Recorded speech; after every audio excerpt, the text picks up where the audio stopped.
Gente, agora vamos ler aqui. Nós estamos no capítulo 17, o segredo na cozinha. Amo cozinha, amo bolo. Então, vamos aqui da página 345. Durante esses longos milênios, dia sim, dia não, as pessoas ficavam cara a cara com a invenção mais importante na história da produção de energia. E não conseguiam perceber isso. Essa invenção as encarava cada vez mais que uma dona de casa, ou um servo que colocava no fogão uma chaleira para ferver água para o chá ou para uma panela cheia de batatas. No minuto em que a água fervia, a tampa da chaleira ou a tampa da panela saltava. O calor estava sendo convertido em movimento. Mas tampas de panela saltando eram uma perturbação, sobretudo se alguém esquecia a panela no fogo e a água transbordava. Um avanço parcial na conversão do calor em movimento ocorreu após a invenção da pólvora na China no século IX. No início, a ideia de usar pólvora para propelir projéteis era tão antinatural que durante séculos a substância foi usada primordialmente para produzir fogos de artifício. Mas, talvez depois que algum especialista em fogos de artifício moeu a pólvora em um morteiro e esta atirou longe o pilão, as armas acabaram por surgir. E cerca de 600 anos se passaram desde a invenção da pólvora até o desenvolvimento de uma artilharia eficaz. Mesmo então, a ideia de converter calor em movimento continuou sendo tão antinatural que outros 3 séculos se passaram antes de as pessoas inventarem a próxima máquina que usava o calor para mover as coisas. A nova tecnologia nasceu nas minas de carvão da Grã-Bretanha. À medida que a população britânica crescia, florestas eram derrubadas para abastecer a economia crescente e abrir caminho para casas e para campos. A Grã-Bretanha enfrentava uma escassez cada vez maior da lenha, e muitas jazidas de carvão estavam situadas em áreas alagadas, e a inundação impedia os mineiros de acessarem os estrados mais baixos das minas. Era um problema à procura de uma solução, e por volta de 1700, um estranho ruído começou a reverberar em torno dos poços de mineração britânicos. Esse ruído, prenúncio da revolução em torno dos poços de mineração britânicos, esse ruído, prenúncio da revolução industrial, era sutil no início, mas ficou cada vez mais forte a cada década que se passava, até que envolveu o mundo inteiro em uma cacofonia ensurdecedora. E vinha de um motor a vapor.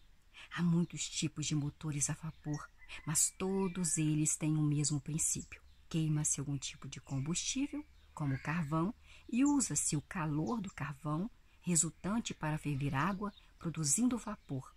À medida que o vapor se expande, ele empurra um pistão, e o pistão se move, e qualquer coisa que esteja conectada ao pistão se move junto com o pistão.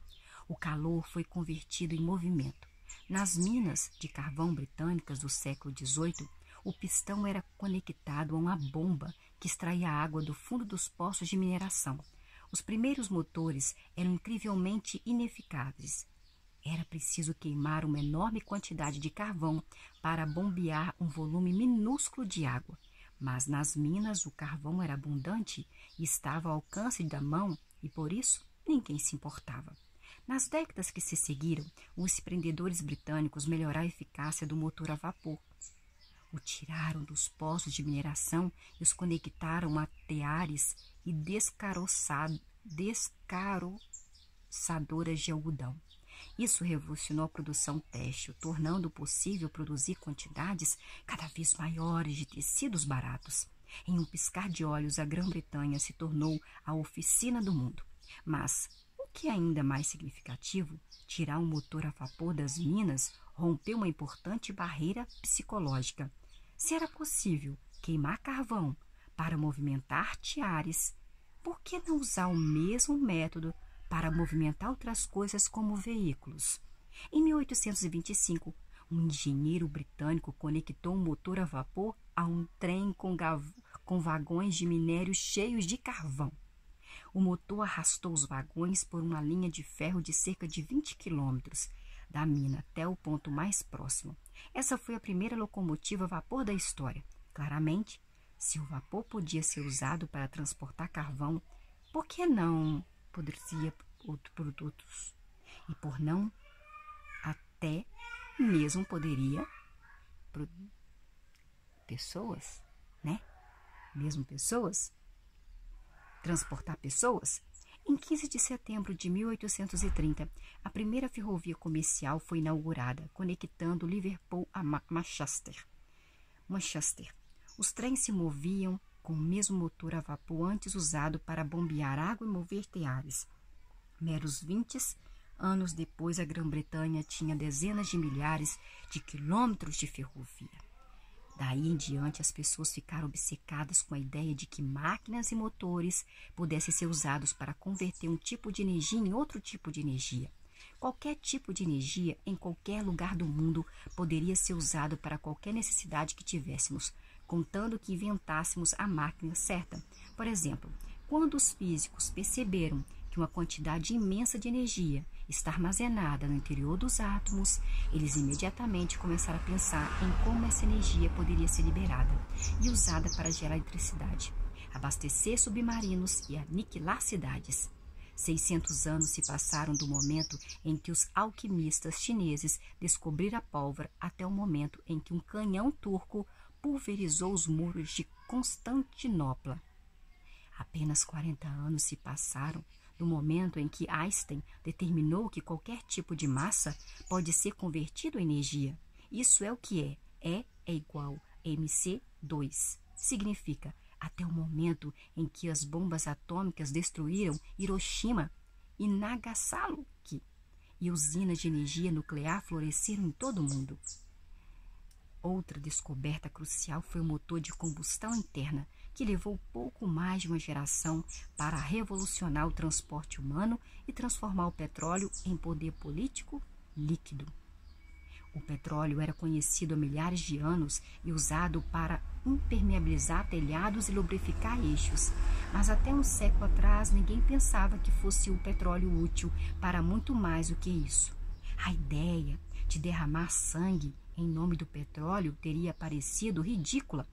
Era possível travar uma guerra por terra, por ouro, por pimenta, por escravos, não por petróleo. A trajetória da eletricidade foi ainda mais impressionante. Há 2 séculos, a eletricidade não exercia papel algum na economia, e quando muito, era usada para experimentos científicos misteriosos e truques de mágica baratos. Uma série de invenções se transformaram em nosso gênio da lâmpada universal. Nós estalamos os dedos e ela imprime livros, costura roupas, mantém nossos legumes frescos e nosso sorvete bem geladinho, cozinha nossos jantares e executa nossos criminosos. Executa os nossos criminosos. E nosso sorvete fica bem geladinho e registra nossos pensamentos e os nossos sorrisos com as máquinas fotográficas e as máquinas de vídeo. Ilumina nossas noites e nos entretém em incontáveis programas de televisão. Poucos de nós entendemos como a eletricidade faz todas essas coisas, mas um número ainda menor pode imaginar a vida sem energia. Nós paramos na página 347.